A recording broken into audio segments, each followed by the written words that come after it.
Hey guys, welcome to my latest video. In this one, I will paint a portrait of Joe Rogan. So shout out to the Joe Rogan podcast. So here in the beginning, I lay out the foundational colors. Very basic colors that will establish the framework of what I will put on top of it. Now mind you, I will be using several layers on here where I have to have them dry out so I can add more and more details later on. I am not a fan of the a la prima method or the wet on wet because I tend to focus a lot on detail and contrast, so I take the time to allow the layers to dry accordingly.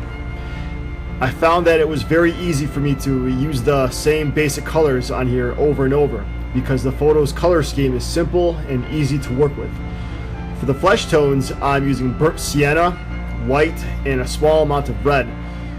The background, which will eventually be the American flag, I will be using the blue with some gray mixed in, white mixed in with some gray and blue for the white stripes and stars, and for the red stripe of the flag, I'm using a reddish brown. So the background is pretty dark, so you don't want to use any solid light colors, but add some grays to all of them so that the darker background brings out the details of the portrait.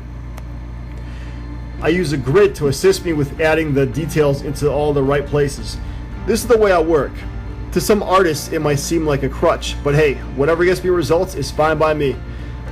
I think it's really cool how other portrait painters can just look at somebody and nail it by painting it freehand like that, but I haven't developed the eye for that. My approach is much more mechanical and deliberate, so I'm just playing on my own strengths. So as an artist, try to find what works for you.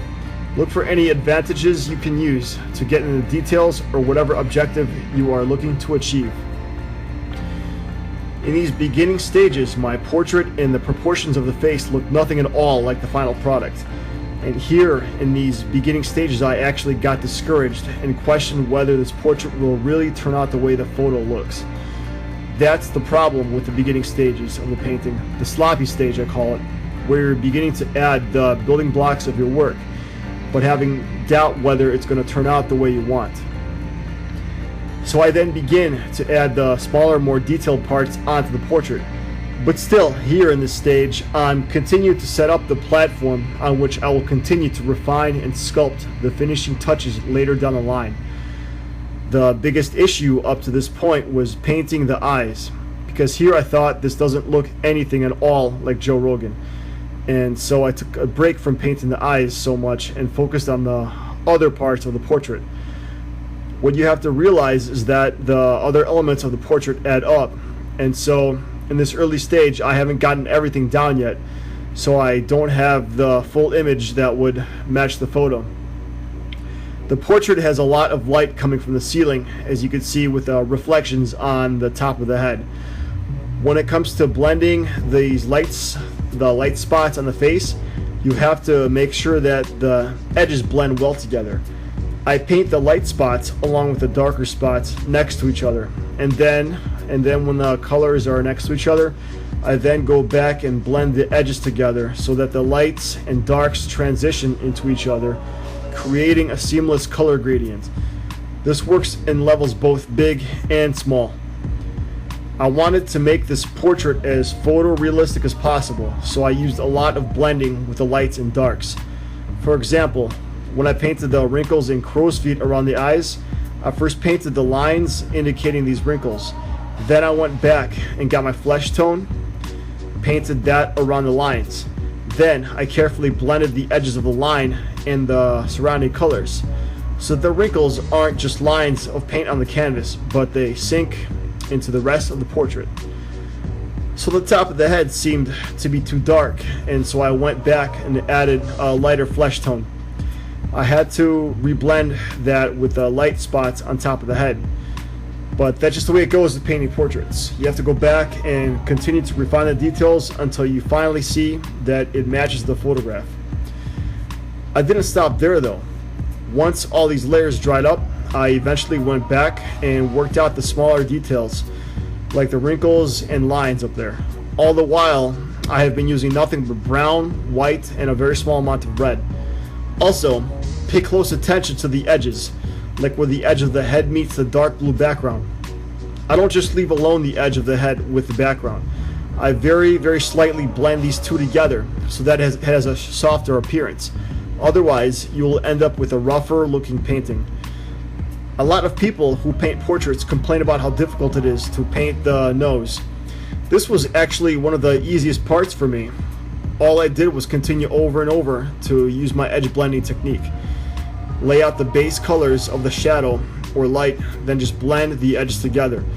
On the nose, I really wanted to make sure I get the detail on there, down to the very pores of the skin. I painstakingly took the time to put those details on there, using a very small brush, keeping it semi-dry so that I don't overpaint the small things. I think once you get down the foundations of the painting and establish where everything belongs, the painting gets much easier. From this point on, it's grinding it out and matching what's on the photo to the canvas. Of course, also, it's important to stay focused and not be complacent, because you may get a false sense of confidence and try to rush through the painting.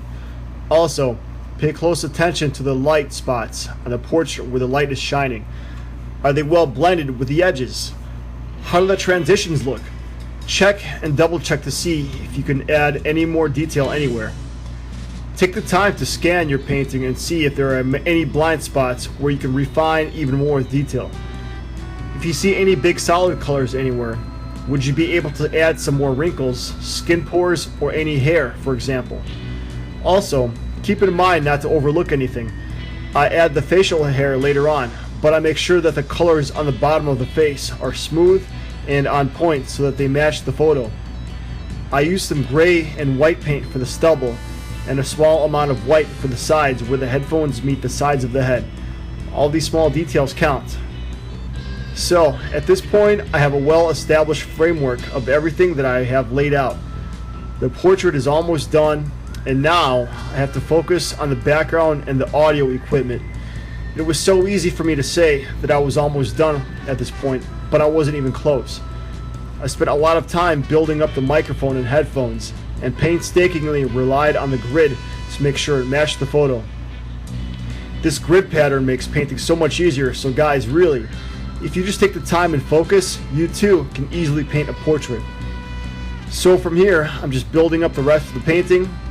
It only gets easier from here, and all I had to do was to be patient with getting the final results. I kept the reference dots on the face until the last minute, just in case I still needed them for the finishing touches, and so they were one of the last things I painted over. So I think I summed up everything I needed to for this painting. I think I explained enough of what you need to do to start this painting. So again, the hardest part of the portrait is the beginning and the middle stages, where you can have a lot of doubts around the painting, but you have to trust the process and stay consistent with using the right technique. Once you get over that hump, it gets much easier and it's smoother sailing, but still pay close attention to any areas you may have missed or neglected. So that's it, guys. So enjoy the rest of this video. Click that like button, subscribe to my channel if you haven't already. So thank you for watching.